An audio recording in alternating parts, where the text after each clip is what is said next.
I never thought I'd end up here, pouring coffee for people who don't breathe. But life has a way of steering you into corners you never imagined existed.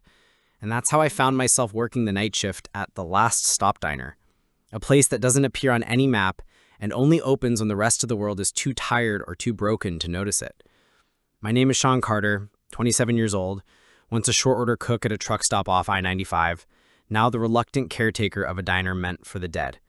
A place where every creak of the floorboards, every flicker of neon, and every hiss of the coffee pot carries the weight of centuries of lost voices. And before I go any further, you need to understand the rules. Because the rules are the only reason I'm still standing here and not buried in one of the unmarked graves that line the edge of the parking lot. Rule 1, always set a place for the guest who hasn't arrived yet. At booth 3 by the window, knife to the left, cup upside down. No exceptions. Rule 2, if a guest asks the time, you must answer almost closing no matter what. Never give them a number, never slip, never joke. Because numbers invite things we can't control. Rule 3, after midnight, every reflective surface must be covered. Chrome napkin holders, pie case glass, even the shine of the sugar pours. It doesn't matter how small, because if a guest catches a glimpse of themselves, they'll remember what they are, and remembering is poison here. And rule 4, the most frightening of all, when the bell above the door rings twice and then once, you lock the front door, open the back, and you do not, under any circumstances, look at whoever or whatever comes in. Because some things don't want to be seen, and if you look, they'll know you, and knowing you means following you. Forever. Those are the rules. Handed to me by Miss Ida, the owner, on a laminated card yellowed at the edges, the first night I walked in with nothing more than a resume stained with grease and desperation. And when she slid that card across the counter, she didn't smile, didn't laugh, didn't blink, just told me the rules were older than the building and older even than her. And I believed her because the walls groaned with secrets the way trees groan in storms. And so I tied the apron around my waist and told myself I could survive one night, then 2, then a week. And now I've been here 3 months, long enough to know that the rules aren't suggestions, they're lifelines. And that first night, oh God, that first night, I learned it in a way I'll never forget. The neon outside buzzed in sickly red, the smell of coffee and frying bacon filled the air, and the clock on the wall insisted it was always just before dawn. But when the door opened and the air turned heavy like lungs holding breath, I knew something had come in that wasn't supposed to exist. A man in a faded farmer's hat, boots that left no tracks, and eyes that stared at the napkin dispenser like he wanted to fall into it.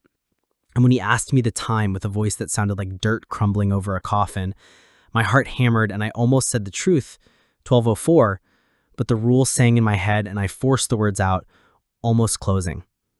And just like that, the air loosened, the light stopped dimming. The diner itself seemed to sigh of relief. And that's when I understood these rules weren't to control the guests, they were to protect us, to protect this fragile little bubble of existence intact. Because without them, the veil would split wide open and the dead wouldn't just come in for pie and coffee, they'd come in for us. And so I set the farmer's plate, knife to the left, cup upside down, served him his eggs, watched him eat in perfect squares.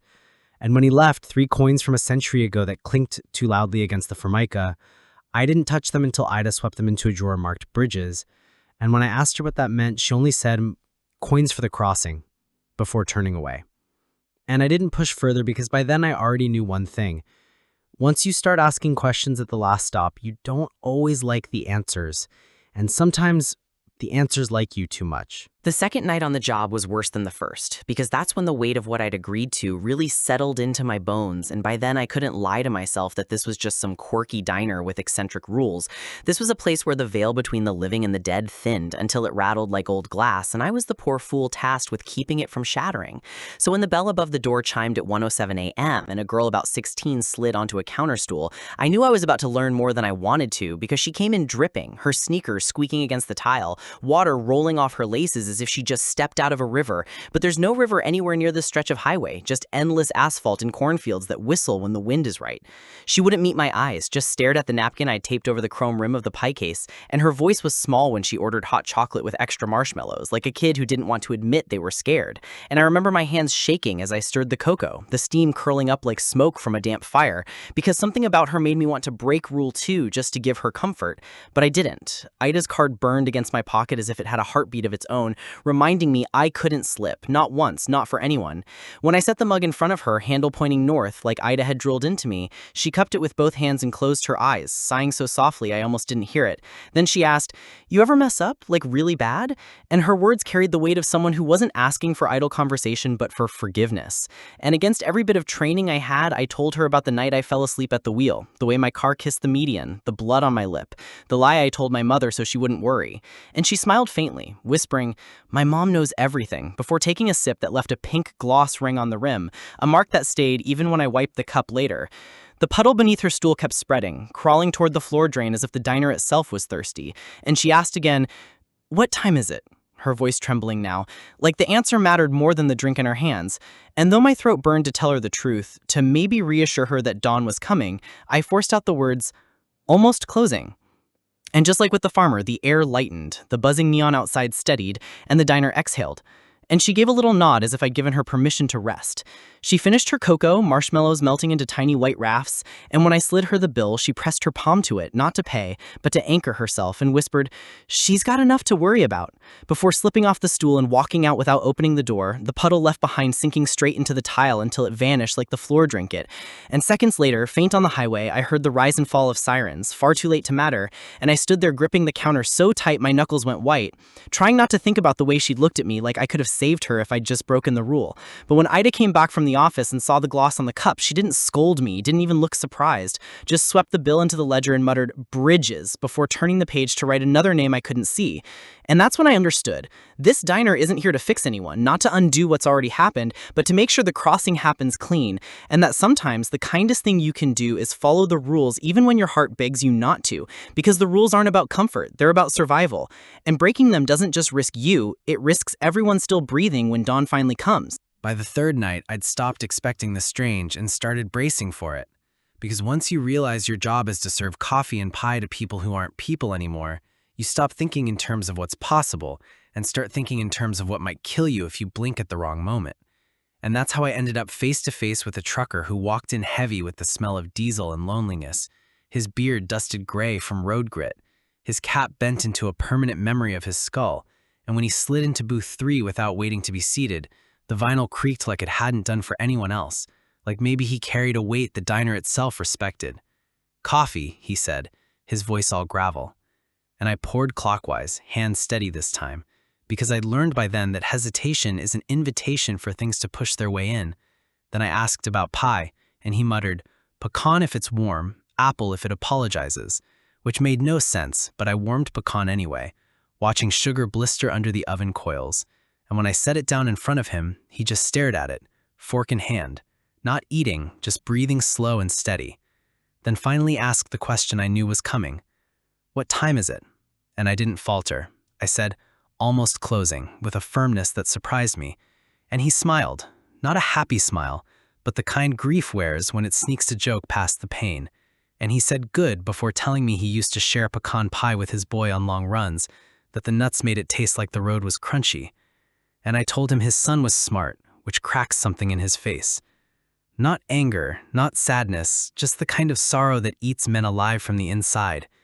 And he muttered, "Stupid father," like he was issuing a verdict, then set down the fork without taking another bite, stood up, and told me to tell the cook it was perfect even though he hadn't eaten.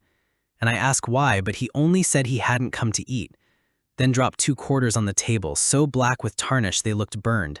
And when I turned them over, the dates were years that meant something cruel. One the year my father walked out, the other the year I learned to cook eggs 2 ways at once because nobody else in the house would do it. And I stared at those coins like they knew me in ways I hadn't shared with anyone. And Ida appeared without sound, sweeping them into the drawer she always called bridges, murmuring again that word that carried weight I still didn't understand. And when I looked back, the booth was empty, the pecan pie steaming softly in perfect squares. and I realized he hadn't left through the front door, hadn't made the bell ring. He'd just gone, disappeared into whatever road the diner touches that no GPS can map. And I sat down at his booth for a second, staring at the upside-down cup, the knife to the left, the small rituals that kept this room from collapsing, and I understood something Ida had never told me. Booth 3 isn't just for guests, it's for confessions, for the things they can't unload anywhere else. And my job isn't to solve, isn't to fix, it's just to listen, pour clockwise, and keep the rules. Because if I break them, if I slip even once, it isn't just me who pays, it's the whole diner, Ida, the room, maybe even the world beyond those glowing neon windows. So I bust the booth, reset the place setting, and whispered, almost closing, to no one in particular, just to steady my hands. Because in this job, sometimes you have to remind the room as much as yourself that the night will end, even if dawn doesn't always look the same. By the fourth night, I'd started noticing that the last stop had a pulse of its own, a rhythm hidden under the hum of fluorescence and the rattle of the old AC unit, like the building itself was breathing in time with the guests. And maybe that was why I found myself lingering near the register, staring at the thick leather ledger Ida kept open like a priest's Bible, its pages crowded with names I couldn't quite read. Some in pencil, some in ink, some in marks that didn't look like letters at all, but like scratches left by claws. And when I asked her what it all meant, she just said, "The book remembers what we can't," then circled one name and shaded it dark until the paper tore. Booth 3 isn't just a table, she said, tapping her nail on the rule card she'd made me memorize. It's an anchor for the one who hasn't arrived yet, the one who's still arguing with the night. And when I asked what she meant by arguing, she closed the ledger and gave me a look that said, "Some truths rot your teeth if you chew them too long." So instead, she handed me a roll of tape and told me to cover the chrome pie case again because it was after midnight and Rule 3 doesn't forgive forgetfulness.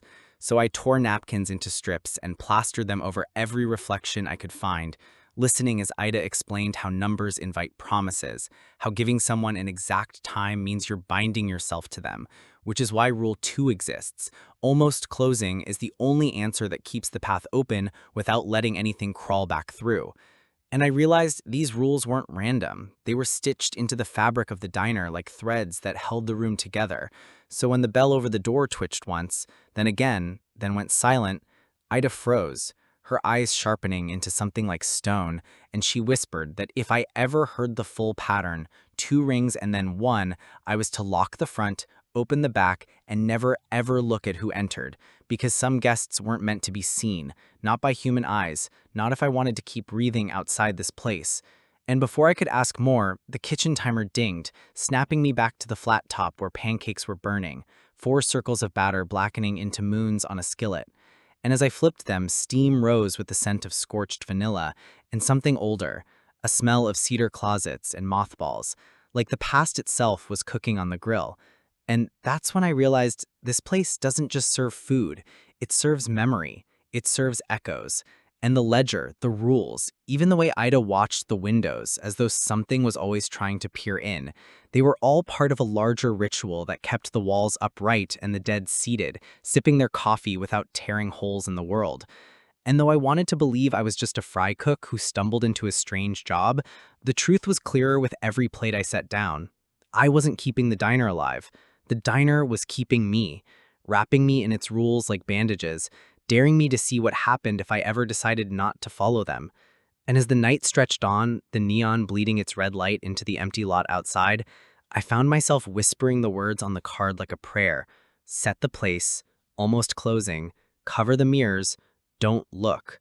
And the room pulsed steady in reply, as if it was telling me I'd better keep praying if I wanted to see the sunrise. By the 5th night, exhaustion had sunk into my bones like wet concrete, the kind that makes every step heavy, but the diner doesn't care if you're tired, it only cares if you keep the rules. So when the bell chimed once, long and slow, and a trucker stepped inside with road dust stitched into his beard and loneliness hanging off him like a second jacket, I braced myself, because I knew Booth 3 was waiting, knife to the left, cup upside down, and he slid in without hesitation, not even glancing around like he'd been here before, maybe 100 times before, though the door had never rung for him until tonight. Coffee, he rasped, voice made of gravel and diesel, so I poured clockwise, the way Ida drilled into me, and asked about pie because that's what you do here. And he said pecan if it's warm, apple if it apologizes. Words that made no sense to anyone but him. But sense doesn't matter in this place. So I warmed the pecan until the sugar bubbled like amber sap, slid it in front of him, and waited. He didn't eat, just stared at the steam curling upward, eyes fixed on something behind it, maybe in it. And then he asked the question that makes or breaks every night shift. What time is it? And though my chest wanted to split open with the real answer, I said the only words aloud. Almost closing. And he smiled with grief stitched across it, a smile that said he'd been carrying something heavier than steel. And he whispered, good. Before telling me his boy used to eat pecan pie in the cab of his truck, said the nuts made it taste like the road was crunchy. And I laughed a little, because it was true. It sounded like something a kid would say. But his face didn't soften, it broke instead, and he muttered, stupid father, in a way that wasn't meant for me, wasn't meant for anyone, just meant to escape the cage of his chest before it rotted him from the inside. And then he stood, leaving the fork untouched, the pie still perfect squares. And he told me to tell the cook it was perfect, even though he hadn't taken a bite. And I asked why, but he said he hadn't come to eat, and dropped 2 coins onto the formica table, quarters, so blackened with tarnish they looked like they had been burned. And when I picked them up, the dates hit me like a punch. One the year my father walked out on us, the other the year I learned to cook eggs 2 ways because no one else would. And I froze, fingers trembling, because there's no way he could have known, but somehow he did. Somehow these guests always know. And Ida appeared beside me, silent as a shadow, scooping the coins into the drawer she calls bridges, murmuring the word again like a benediction. And when I looked up, booth 3 was empty. No door chime, no footsteps, just gone. And I sat there staring at the upside-down cup, the knife to the left, realizing booth 3 isn't just a table, it's a confessional, a place where the lost unload what they can't carry any further. And my job isn't to heal or solve or argue. My job is to listen, to keep the rules, to make sure the room holds long enough for them to leave clean.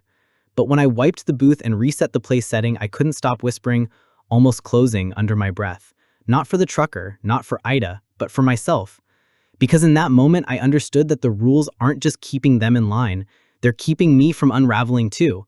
And every night I survive, I owe to that laminated card Ida handed me like a lifeline on my first shift, and maybe, just maybe, to the diner itself. Because the last stop doesn't just host the dead, it keeps the living from joining them too soon. By the 6th night, I'd started to believe the diner itself was testing me. Like some invisible examiner was standing in the corner with a clipboard, waiting for me to trip up and break a rule.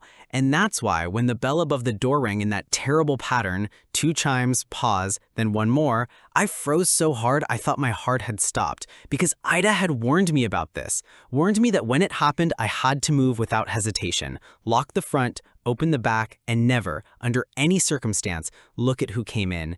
And though my knees turned to water, I did exactly what she drilled into me, reached for the brass lock on the glass door, the neon outside flickering like a dying pulse, clicked it shut, then walked the 20 feet to the kitchen hallway, slid the bolt on the back door, and pulled it open, eyes on the floor the entire time. Because even the thought of what might step through made my skin itch. And that's when I heard it, my name. Spoken soft, exactly the way my father used to call me when I was a kid sneaking cookies in the kitchen. That weary, half-smile tone of his that carried both disappointment and affection. And I nearly looked up, nearly broke Rule 4 right then and there because the voice was too real, too sharp. It pulled at me like a hook under the ribs. But Ida's warning rang louder, her exact words. They'll use what hurts you most, Carter, and if you look, you'll belong to them forever. So I clenched my fists until my nails cut my palms and kept my gaze fixed on the scuffed linoleum, watching the shadows stretch across it as something stepped through the threshold. Too tall, too thin, the sound of its breathing not like lungs but like a bellows forcing air into a furnace. And again, in that voice, it said, "Shawn, look at me, son." And my throat locked, my chest burned, but I whispered instead, "Almost closing." And the diner seemed to exhale, the air loosening just enough for me to suck in breath, though my legs still shook like saplings in a storm. And whatever it was laughed then. Not my father's laugh, not even close, just a wet scraping noise that carried mockery in it. And I felt the air ripple as it moved deeper inside, past me, toward the mop sink, lingering just long enough that every nerve in my body screamed at me to run. But I stayed, kept my eyes low until finally the back door swung itself shut and the air went still. I collapsed against the steel counter, sweat freezing on my neck, and when I dared to glance sideways, I saw Ida standing there in the shadows, her face pale but her eyes like flint, and she said quietly, "That's the one you never want to meet twice," before putting a hand on my shoulder that was lighter than paper, almost not there at all. And I wanted to ask her who or what it had been, why it had chosen my father's voice, why it knew my name, but the words died in my throat, and instead I just nodded, repeating, almost closing under my breath like a prayer, because in that moment I realized the rules weren't just strange customs, they were shields, and if I let them slip even once, I wouldn't just lose the diner, I'd lose myself, and whatever was out there would wear my face at someone else's table before the week was done. By the 7th night, I thought maybe the diner would cut me a break, give me a slow shift with nothing more than refilling salt shakers and listening to the radio sputter static. But of course, that's when the cop walked in. Boots heavy, uniform neat, the kind of person who looked like they belonged anywhere but here. And she sat at the corner stool with her back to the wall like she was on duty even in the afterlife, badge catching the overhead light until I instinctively covered it with a napkin, remembering Rule 3 before it could punish me for forgetting. And she smirked at the gesture, muttering, "Policy, huh?" before asking for black coffee and nothing else. Her eyes roaming the room the way cops scan intersections, looking for trouble that might bloom out of nowhere. I poured clockwise, slid the mug her way, and waited for the question I knew was coming. And sure enough, after her first sip, she asked, "What time is it?"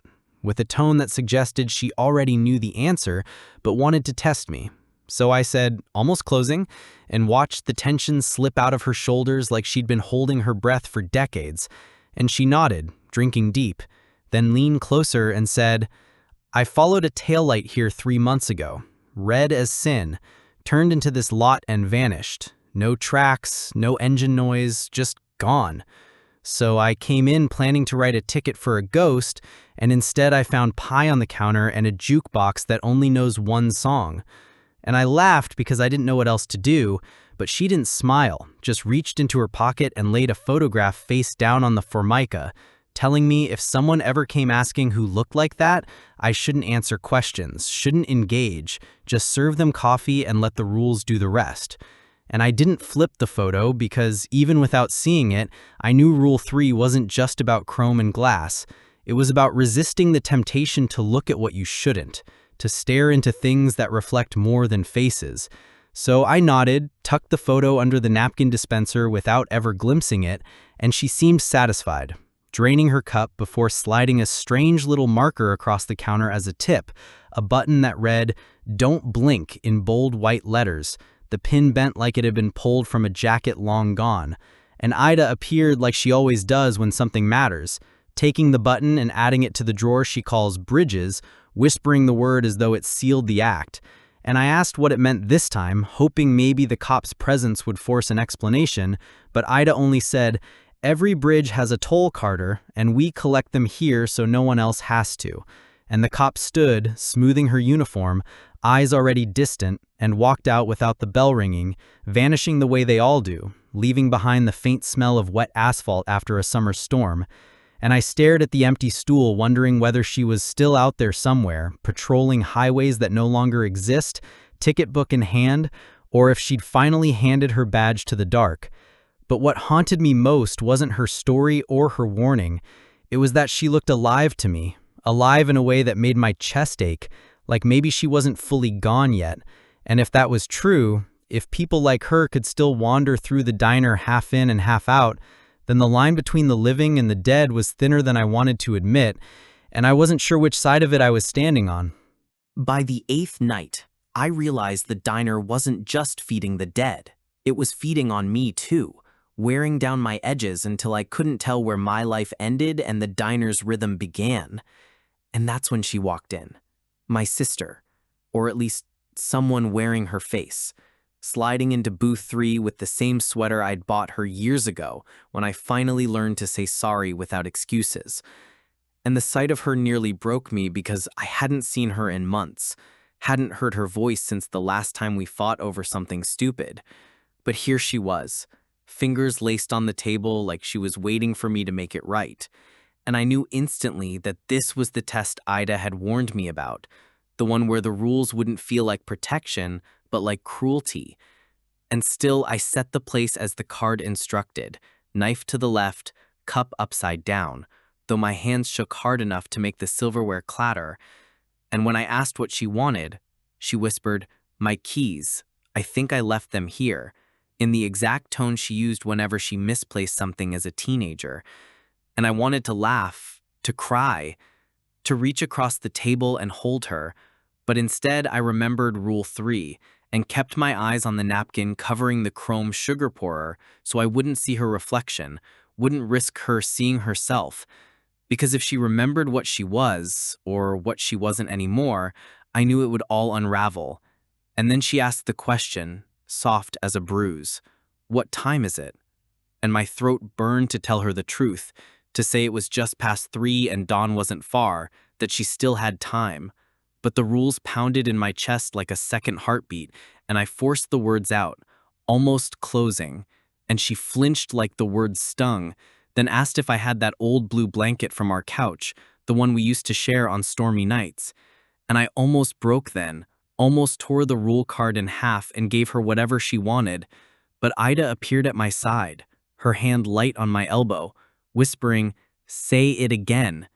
So I did, my voice breaking, almost closing, and my sister's face folded like paper, sorrow spilling from it, and she stood without standing, leaving behind the faint smell of laundry soap and cut grass, gone before the bell could ring, leaving booth 3 empty, but still heavy with her absence.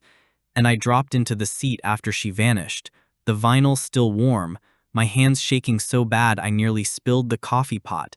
And Ida didn't scold me, didn't comfort me. She just said, "They'll come wearing what you can't refuse." But you weren't refusing her, Carter. You were refusing the hook shaped like her. And though I wanted to scream, to demand why the rules made me a monster to the only person I loved, I knew she was right. Because this diner isn't about what you want, it's about what you can survive. And surviving means following the rules even when they tear your heart out. So I wiped the table 3 times clockwise, reset the place setting, and whispered, almost closing, to the empty booth, not because I needed to, but because it was the only way I could convince myself I was still holding the line, still keeping the room intact, even if it meant losing pieces of myself to the night, one guest at a time. By the 9th night, the air itself felt heavier, like the walls of the last stop were sagging under the weight of all the stories whispered inside. And I was already bone-tired when he came in, a man in a gray suit so sharp it could have cut glass, his tie perfectly knotted, his shoes spotless despite the mud outside, and he slid onto a counter stool like he owned the place, though the thing that froze me wasn't his clothes but the absence of his reflection in the chrome napkin holder I hadn't taped yet, the way the light bent wrong around him as if it was too scared to touch him. And he ordered coffee with a grin that looked like it had been carved into his face rather than earned.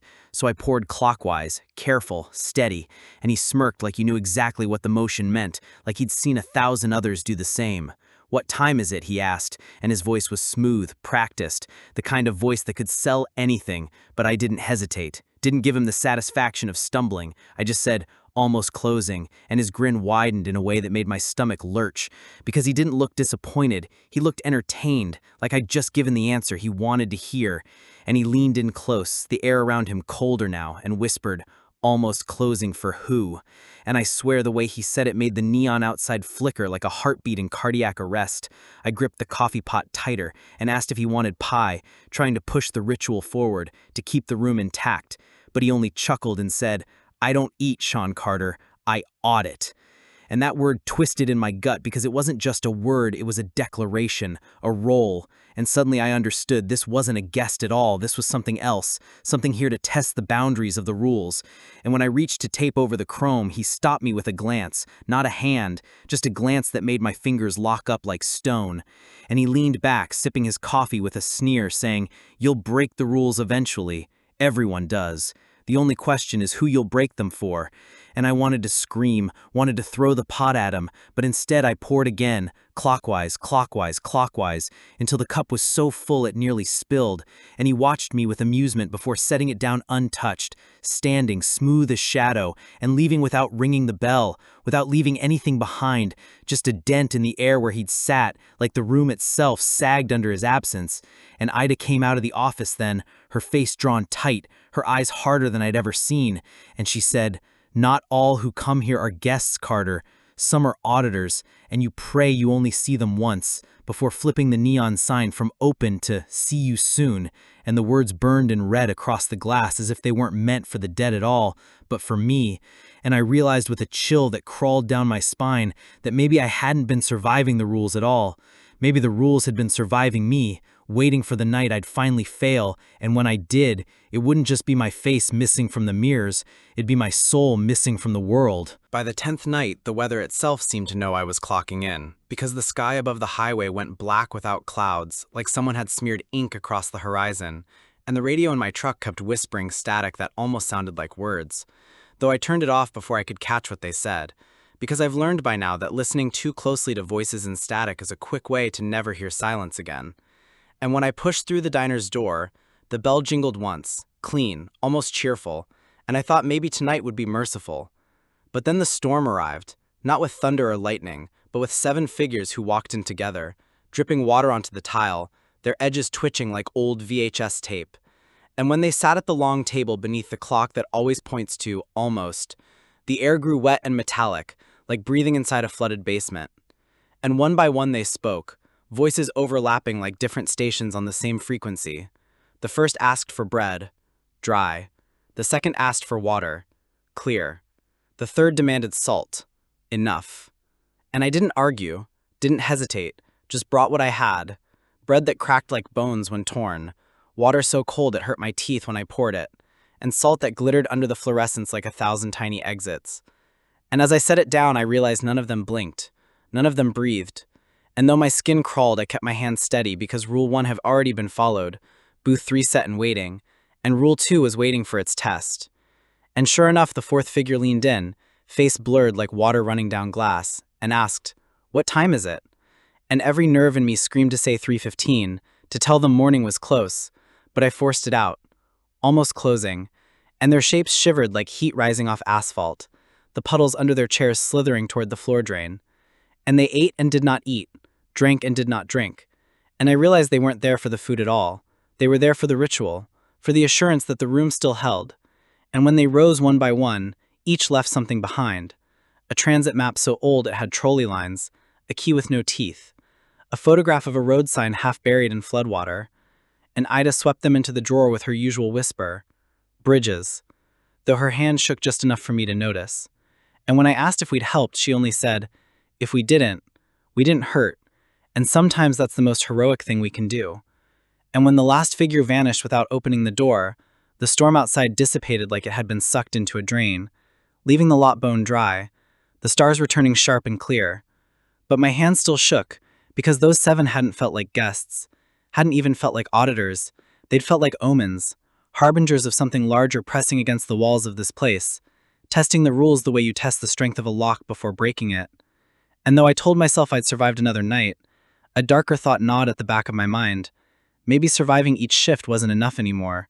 Maybe the rules themselves were changing, bending under the weight of what was coming, and if that was true, then no amount of clockwise pouring or upside-down cups would save me when the diner finally failed to hold. By the 11th night, I'd stopped hoping for quiet shifts altogether, because every time I thought maybe the dead had had their fill, the diner reminded me that it never really closes, it just pauses. And when the clock struck 4:25, an AM hinge hour Ida calls it, the moment when the night is too heavy to be night and the morning too timid to be morning, the bell rang and she came back, the girl with wet shoelaces.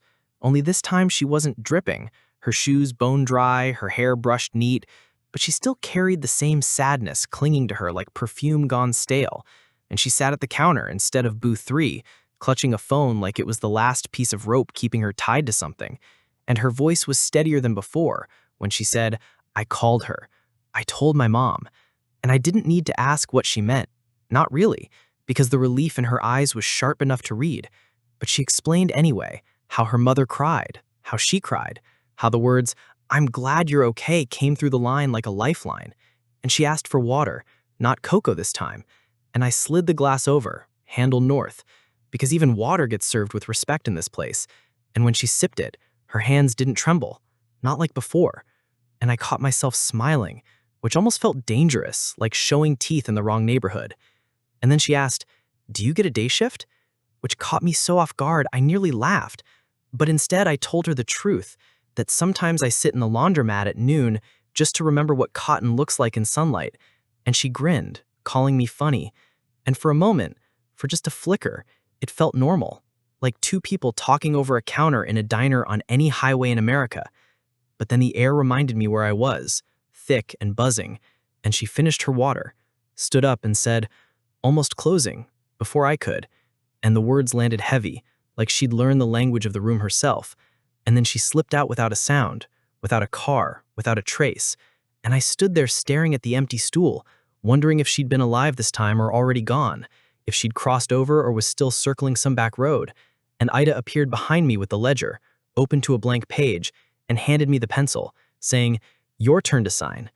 And I blinked because I didn't think I'd earned that yet, but she insisted, telling me the night attendant has to record that the room held, that the rules were kept, and so I scrawled my name, Shawn Carter, the graphite heavier than it should have been, the letters shaky but real, and the moment I finished the loop on the N, the radio clicked on with static that softened into cricket song, like the world itself exhaling, and the bell rang once, not the pattern, just a cheerful diner chime, and dawn finally blushed across the windows, timid but certain, and I felt my knees loosen, the exhaustion crashing into me.